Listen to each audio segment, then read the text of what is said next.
তার নামের উপরে হলো থাকো, কিন্তু তোমার শরীরের যে চাহিদাটা সেটা তুমি অন্য কারো দিয়ে মিটাও। তখন আমি বললাম, মামা আপনার কথাটা খারাপ না, ঠিক আছে আপনার কথাটাও, এই কথাটা আমি মানলাম, কিন্তু আমি অন্য কারোর সাথে কিভাবে কিভাবে করবো? আর আমার স্বামী তো আমার বাপের বাড়িতে যাইতে দেয় না। এক আছে গেটের দারোয়ান, আর কোনো ঘরের লোক আসে না, আর আমার কোনো বন্ধু বান্ধব নেই।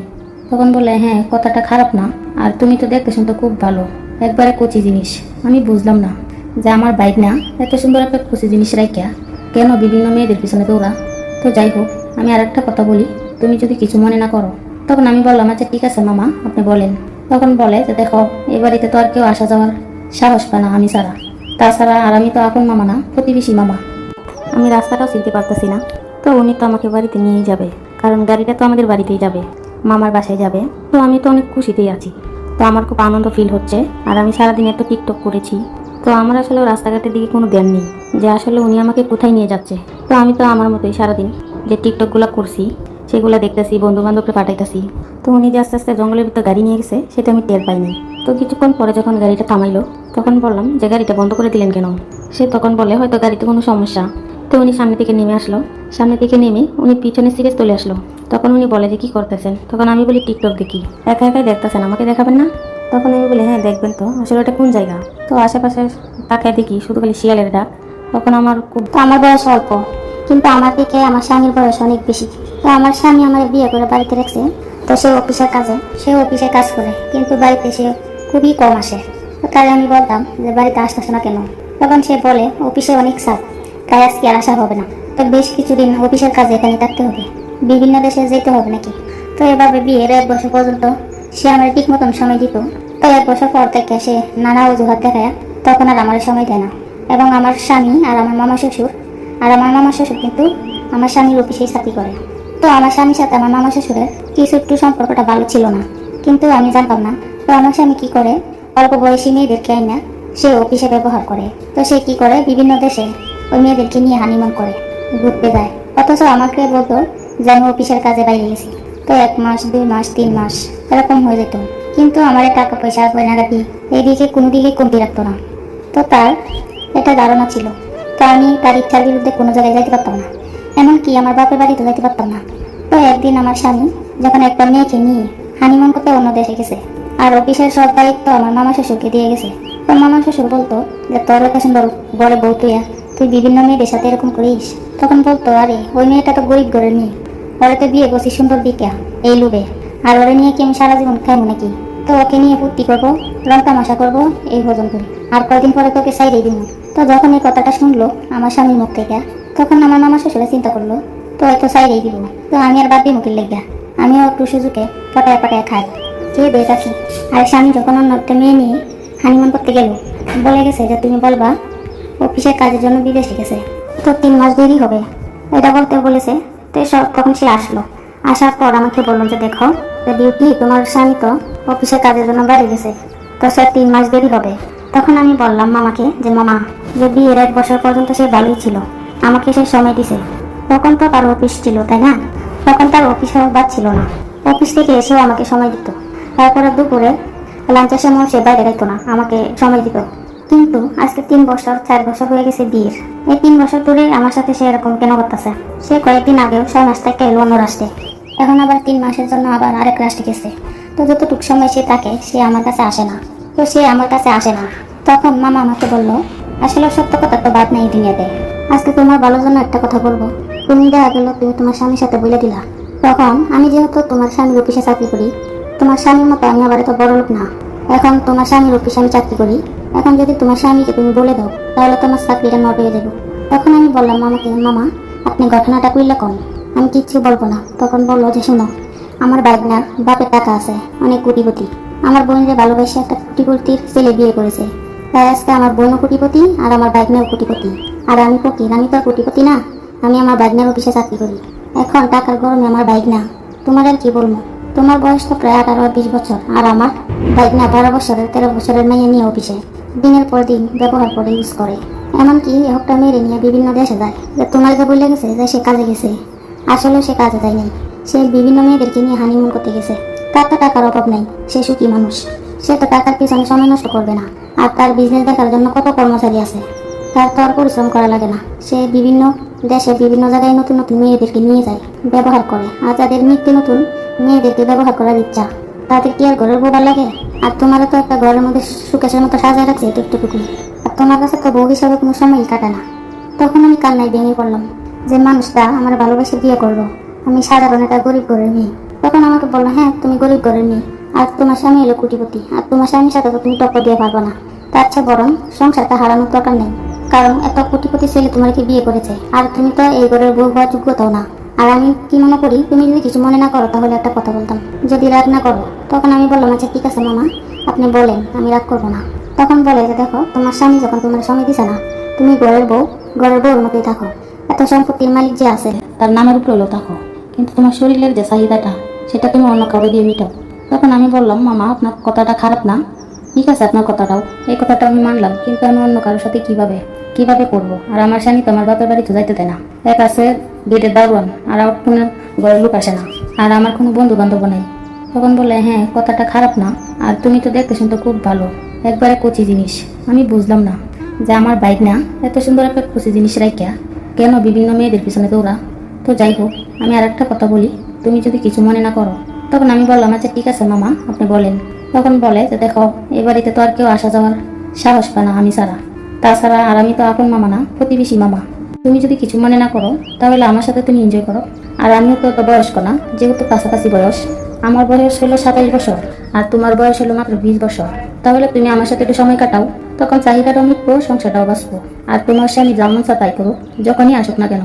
6 মাস পরে হলেও তো একবার আসবো, 1 বছর পরে হলেও তো একবার আসবো। তখন তার জন্মের একটা বাচ্চা নিয়ে তুমি সব কিছুর মালিক হয়ে যাবে। তখন আমি চিন্তা করলাম, হ্যাঁ, আমি যার জন্য এতটুকু কষ্ট করে ত্যাগ স্বীকার করে থাকি, সেই যখন আমার সুখের চিন্তা করে না, সে বিভিন্ন মেয়েদেরকে নিয়ে ব্যবহার করে। তো আমার মামার প্রাইভেট ছিল একটা, সে কষ্ট করে বিদেশ করছে অনেক বছর। অনেক বছর বিদেশ করার পরে বাংলাদেশে এসে একটা প্রাইভেট কার কিনে, তো এটা দিয়ে আমাদের সবারকে ঘুরতে নিয়ে যায় একদিন করে। তো সবাই মিলে আমরা একসাথে ঘুরতে পারিনি, একজন করে একদিন ঘুরছি।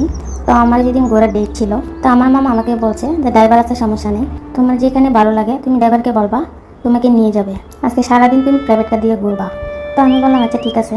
তো মামার গাড়ি বলে কথা, আমি তো আনন্দার্থ আর আজ মামার গাড়িতে ঘুরবো, আর প্রাইভেট গাড়ির ভিতরে এসি আছে, সব কিছু আছে, আমার খুব ভালো লাগতেছে। আবার দেখা যাচ্ছে যে গানও বাজা যায়, তো সেই ক্ষেত্রে অনেকক্ষণ ঘোরাঘুরি করতেছি আর আমার ভালো লাগতেছে।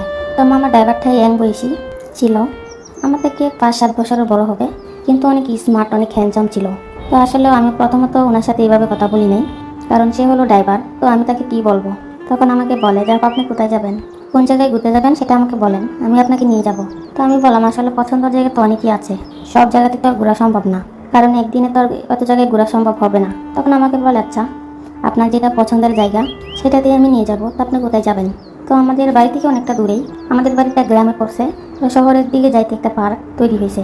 তো পার্কের ভিতরে আমি একবার গেছিলাম, যাওয়ার পরে আমার অনেক ভালো লাগছিল, আর তখন নতুনও করতেছিল। তো নতুন করার কারণে এত কিছু করিনি, তো আগে দেখছিলাম অনেক ভালো লাগছিল। তো আমি ড্রাইভারকে বললাম আসলে আমাদের বাড়ির পাশে ঘোরার মতো তেমন কোনো জায়গা নেই, আমি আজকে পার্কেই যাব। তো আচ্ছা ঠিক আছে, আপনি যেখানে যাবেন আমি ওখানে নিয়ে যাব, কারণ আমার মালিক যখন বলছে তো আপনি যেখানে যেতে চান আমার কোনো সমস্যা নেই। তো সেই ক্ষেত্রে উনি আমাকে পার্কে নিয়ে গেল। তো সারাদিন ঘুরলাম, অনেক টিকটক করলাম আর অনেক আনন্দ করলাম, আর সারাটা দিন আমি পার্কের ভিতরে কাটিয়ে দিলাম। তো সন্ধ্যা যখন লেগে গেল তখন আর পার্কের ভিতরে কী করবো, এখন তো টিকটক করতে পারবো না বা সেলফিও নিতে পারবো না। তো এই কারণে আমি পার্কের ভিতরে বের হলাম, আর ড্রাইভারকে বললাম যে ড্রাইভার গাড়ি ঘোরান, আমি চলে যাব। তো উনি বলল আচ্ছা ঠিক আছে আমি ঘোরাচ্ছি। তো সন্ধ্যার পরে বের হয়েছি, অন্ধকার রাত, তো আমার কোনো ভয় করতেছে না। ভয় করবে কেন, আমি তো আমার মামার ড্রাইভ দিয়ে ঘুরতে আসি, আর মামার ড্রাইভার। তো আমি আমার মতো সারাদিন টিকটক করার পরে তো এগুলো আমি ভিতরে বসে বসে দেখতেছি। তো দেখতেছি তো তখন উনি বলে যে ম্যাডাম আপনি পিছনের সিটে না বসে আপনি সামনে চলে আসেন, সামনে এসে বসেন। তো আমি বললাম না এখানে সমস্যা নাই, ঠিক আছে, কারণ পিছনে এসে 3 সিট, আর অনেক ভালো লাগতেছিল, কখনো শুয়ে কখনো বসে, আর আমি টিকটক দেখতেছি।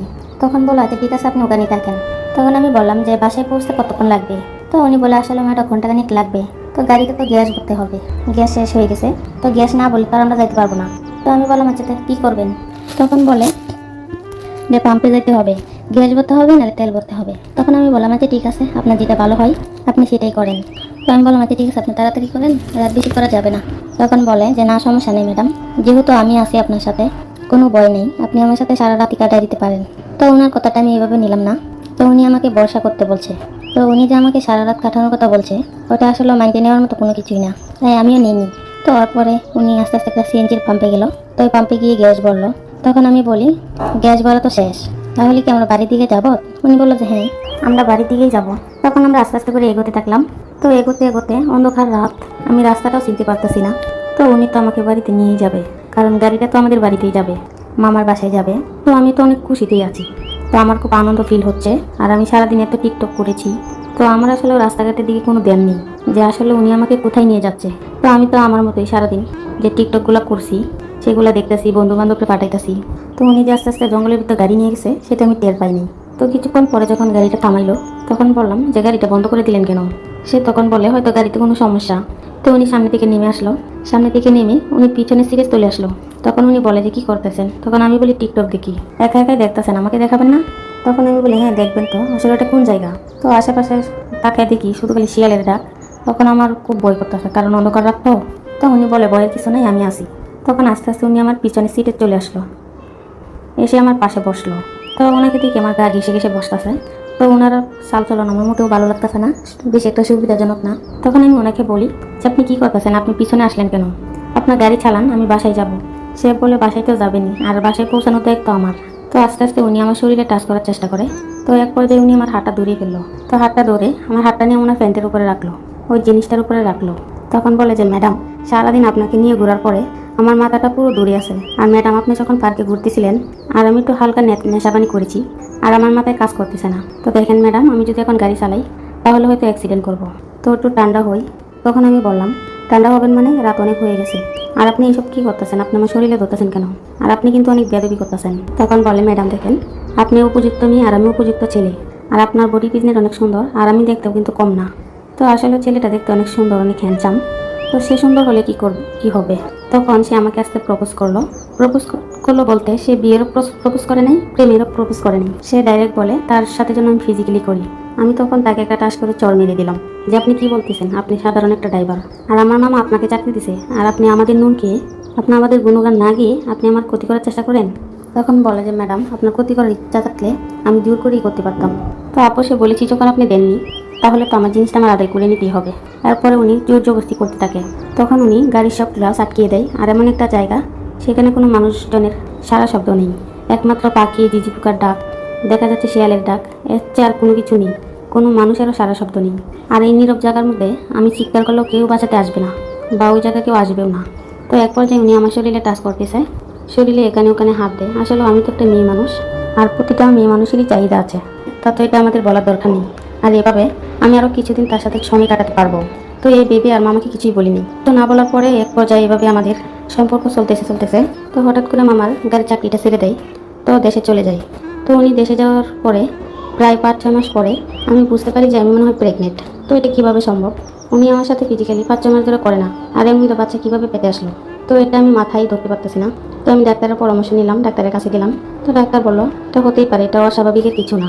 তো ডাক্তার বললো যাই হোক, আপনি এখন কি করতে চান? তখন আমি ডাক্তারকে বলি যে দেখেন এই ঘটনা, আমি সব কিছু ডাক্তারকে খুলে বলি যে আসলে আমার মামার ড্রাইভার এই কাজটা করেছে আর এইভাবে হয়েছে। তখন উনি বললেন আচ্ছা ঠিক আছে, যেহেতু আপনি আপনার ফ্যামিলিকে জানাতে চাচ্ছেন না, তো সেই ক্ষেত্রে আপনি একটা কাজ করেন, আপনাকে আমি অ্যাবর্শন করে দিই। তো যখন এই কথাটা বললো আমি অনেক ভয় পাইলাম। ভয় পাওয়ার পরে কী করবো? ডাক্তারকে বললাম যে ঠিক আছে, যেভাবে ভালো হয় আর আমার ফ্যামিলি যেন না জানতে পারে। তখন আমি বাচ্চাটাকে নষ্ট করে ফেলি। নষ্ট করার পরে তো বেশ কিছুদিন পরে বাবা মা আমাকে বিয়ে দিবে। তো যাই হোক, এই ঘটনাটার বলার মূল উদ্দেশ্য হলো আমাদের একটু সামান্য আবেগের কারণে একটা সন্তান এই দুনিয়া ছাড়া হলো।